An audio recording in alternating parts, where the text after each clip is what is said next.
آؤ تمہیں دلی کے ایک مانگٹ کی کہانی سناؤں۔ دلی کی جامع مسجد کی سیڑھیوں پہ ایک مانگنے والا بیٹھا ہوا ہے۔ ایک بہت بڑا انگریز افسر مسجد کی وزٹ کے لیے آیا۔ اس نے ہاتھ پھیلا دیا۔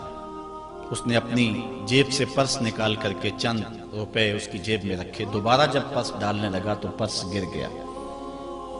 اس مانگنے والے نے وہ پرس اٹھا کے سنبھال لیا۔ خیر کچھ وقت گزرا۔ 1 سال کے بعد دوبارہ وہی افسر اس مسجد کی زیارت کے لیے، مسجد کو دیکھنے کے لیے، سیر کے لیے دوبارہ آیا تو فقیر نے پہچان لیا کہ یہ وہی ہے۔ اس نے کہا بابو جان ذرا 2 لمحوں کے لیے رکنا۔ کہا کیا ماجرا ہے؟ کہا بس 2 لمحوں کے لیے۔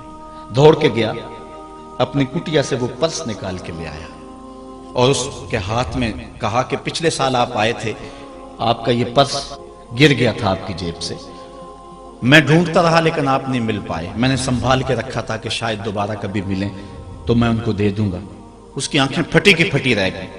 اس نے کہا جو ٹگا ٹگا مانگ رہا ہے، اتنا قیمتی پرس اور اس میں اتنی رقم، تو آسودہ زندگی گزار سکتا تھا، تو یہ پرس واپس کیوں کر رہا ہے؟ اس نے کہا مانگنے کی بات اور ہے لیکن یہاں ماجرا اور ہے۔ اس نے کہا کیا ماجرا ہے؟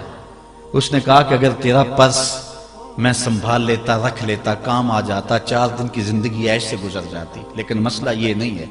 مسئلہ یہ ہے تو عیسائی ہے اور میں حضور کا غلام ہوں۔ کل قیامت کے دن اگر تیرے نبی حضرت عیسیٰ نے میرے نبی کے سامنے شکایت لگا دی کہ آپ کے امتی نے میرے امتی کا پرس چرایا تھا، تو پھر میرے نبی کو تیرے نبی کے سامنے شرمندگی اٹھانی پڑے گی۔ تو میں مانگت ضرور ہوں، بے غیرت نہیں ہوں کہ اپنے نبی کو تیرے نبی کے سامنے شرمندہ کروں۔ یہ تو مانگتوں کی کہانی ہے۔ آج تو بادشاہ لوٹ رہے ہیں، آج تو پیٹ بھاری نہیں رہے ہیں، اور ہم کہتے ہیں ٹکڑے ٹکڑے کر دیں گے۔ یہ زبانی دعوے ہیں، جمع خرچ ہیں، ایسا نہیں ہوگا۔ آؤ اپنے اندر تبدیلی پیدا کریں۔ ہم اپنی ماضی کی تاریخ پڑھتے ہیں تو حیرت زدہ ہو جاتے ہیں۔ لوگوں میں کتنی اخلاقی بلندی تھی، آج ہمارے اخلاق لٹ گئے، آج ہمارا کردار نہیں رہا۔ ہم مدینے کی گلی میں پھر دوبارہ چلتے ہیں۔ حضرت عمر رضی اللہ تعالیٰ عنہ کا دربار لگا ہے۔ ایک شخص کو پکڑ کر لوگ لے آتے ہیں کہ اس شخص نے ہمارے باپ کو قتل کر دیا۔ حضرت عمر رضی اللہ تعالیٰ عنہ نے پوچھا کیا ماجرا ہے بھائی؟ اس نے کہا جی واقعی میں ان کے باپ کا قاتل ہوں، لیکن میں نے قصداً قتل نہیں کیا۔ ہوا یہ کہ میں ایک مسافر ہوں، جا رہا تھا، راستے کے اندر سبز چراگاہ تھی، میرا اونٹ بھوکا تھا، اس چراگاہ میں داخل ہو گیا۔ اس کے بوڑھے باپ نے پتھر اٹھایا اور میرے اونٹ کو مارا، اس کی آنکھ نکل گئی۔ مجھے بڑا غصہ آیا، میں نے وہی پتھر اٹھا کر اس کے باپ کو دے مارا، لیکن وہ ایسے ٹکانے پہ لگا کہ اس کا باپ فوراً فوت ہو گیا۔ میرا قصد اور ارادہ نہیں تھا، لیکن بہرحال میں اس بات کا اقراری ہوں کہ میں نے اس کے باپ کو قتل کر دیا ہے۔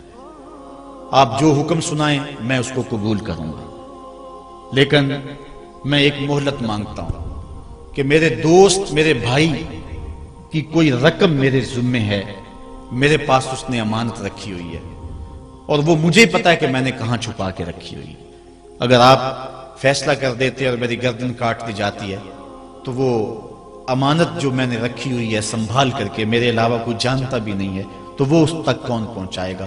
اگر آپ مجھے 3 دن کی مہلت دے دیں تو میں جا کر کے اس کی امانت اس کو واپس کر کے پھر واپس آؤں گا، پھر یہ پھندا پھانسی کا میں اپنے گلے میں ڈلوانے کے لیے تیار ہوں گا۔ حضرت عمر رضی اللہ تعالیٰ عنہ نے فرمایا کہ کوئی شخص تیری ضمانت دے دے تو ہم تجھے چھٹی دینے کے لیے تیار ہیں۔ اس نے دائیں بائیں دیکھا، پورے مدینے میں اس کا کوئی شناسہ ہی نہیں تھا، واقف ہی نہیں تھا، ایک اجنبی شخص تھا۔